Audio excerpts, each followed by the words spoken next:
오늘은 두 관원장을 섬기는 요셉을 한번 생각해 보도록 하겠습니다.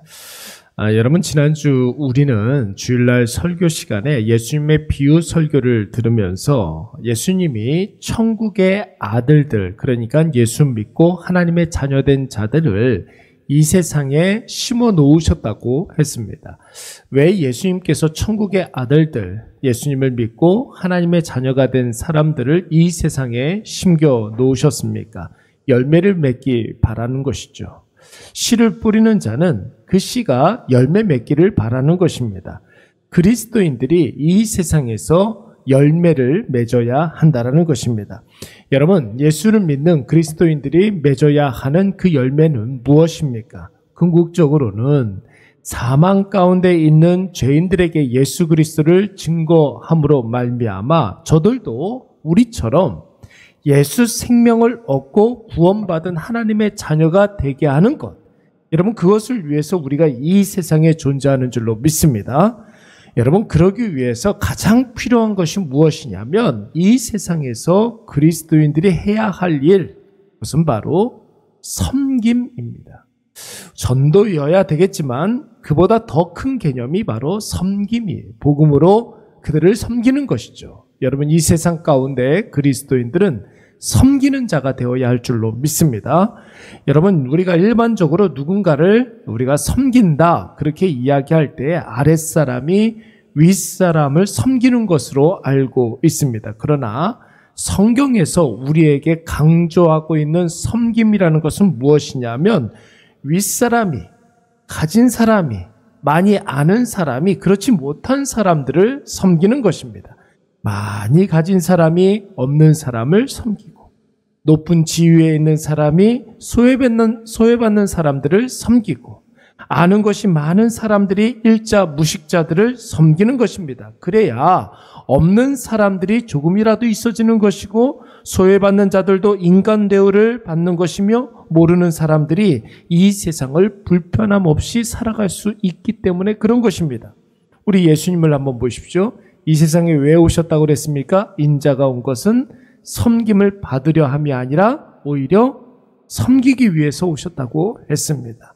하늘의 하나님께서 죄인들을 섬기기 위해서 오신 것입니다. 가졌기 때문에, 있기 때문에, 구원할 수 있기 때문에 구원이 필요한 자에게 구원을 주시고자 하셨던 것이죠. 오늘 요셉을 한번 보십시오. 요셉이 지금 있는 곳은 감옥입니다.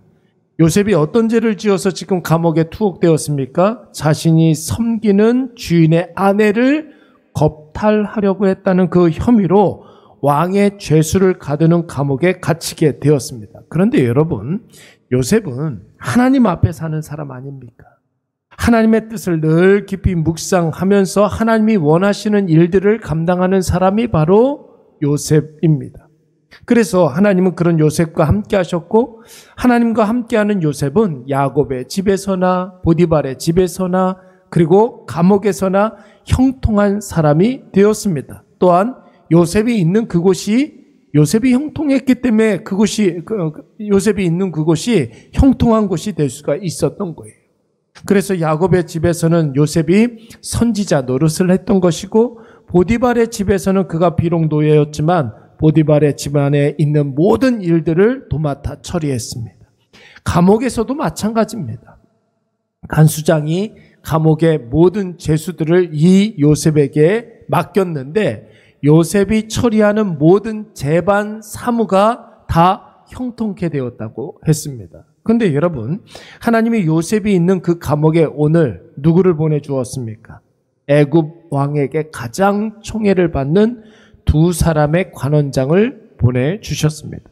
물론 그들은 왕에게 반역을 꾀했다는 혐의를 받고 왕의 죄수를 가두는 감옥에 갇히게 된 것이죠.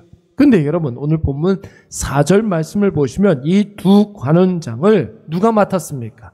요셉이 그들을 섬기게 되었다 그랬습니다. 요셉이 그들을 섬겼더라. 여러분, 요셉이 두 관원장을 섬겼다는 말은 감옥 안에서 요셉이 그 두 사람들에게 수종을 들었다는 말이 아닙니다. 앞서 말씀드린 대로 가진 자가 못 가진 자에게 호의를 베푸는 거예요. 그가 회복될 수 있도록 요셉이 도와주었다라는 것입니다. 하나님이 함께하는 자가 하나님 없는 자에게 하나님의 형통을 보여준 것입니다. 하나님을 먼저 아는 자가 하나님을 모르는 자들에게 하나님을 증명하고 입증했던 것입니다. 이것이 바로 요셉이 감옥 안에서 했었던 일이었고, 여러분 이 때문에 간수장이 요셉에게 감옥 안에 있는 모든 죄수들을 다 맡길 수 있었던 것입니다. 이런 자세로 죄수들을 대하니까 여러분 요셉이 있는 그곳에 하나님의 형통이 임한 줄로 믿습니다. 사랑하는 여러분, 오늘 이 아침에 우리가 꼭 기억하시기 바랍니다.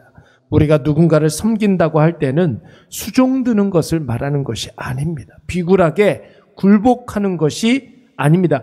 여러분, 아랫사람이 윗사람을 섬기는 것은 여러분 당연한 것이죠. 그것을 섬김이라고 이야기할 수가 없는 것입니다. 섬김의 대상의 부족을 채워줌으로 그가 회복해 되는 것. 여러분, 엄마가 자녀를 섬기는 거예요. 그 자녀가 한 사람의 하나님의 사람으로 바르게 크고 하나님께 쓰임받을 수 있도록 부모가 자식을 섬기는 것입니다. 대통령이 국민을 섬기는 것입니다. 국민이 평안하게 살 수 있도록 대통령이 가지고 있는 그 권력으로 국민을 섬기는 것입니다. 그래서 한 나라가 세계에서 선한 영향력을 미칠 수 있도록 하는 것이죠. 여러분, 사장이 사원을 섬기는 거예요. 사원 한 사람 한 사람이 잘 먹고 잘 살 수 있도록, 그 가정이 바르게 세워질 수 있도록 사장이 사원을 섬기는 것입니다. 그리스도인은 섬기는 사람이라는 뜻은 그들이 먼저 하나님을 알았고 하나님과 함께하는 자이기 때문에 세상이 하나님으로 인해서 은혜를 받을 수 있도록, 우리를 통해서 불신자가 하나님을 통해 복을 받을 수 있도록 섬기는 것입니다. 그러기 위해서는 우리가 먼저 요셉처럼 하나님과 함께하는 사람이 되어야 할 줄로 믿습니다. 그래서 우리가 먼저 형통한 사람이 되어야 하는 것이죠.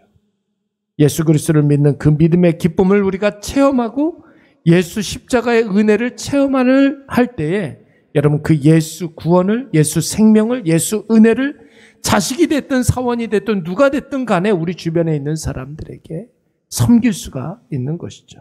사랑하는 여러분, 오늘 요셉이 두 관원장의 어두운 낯빛만 보고도 그들이 근심하고 있다라는 사실을 알았습니다.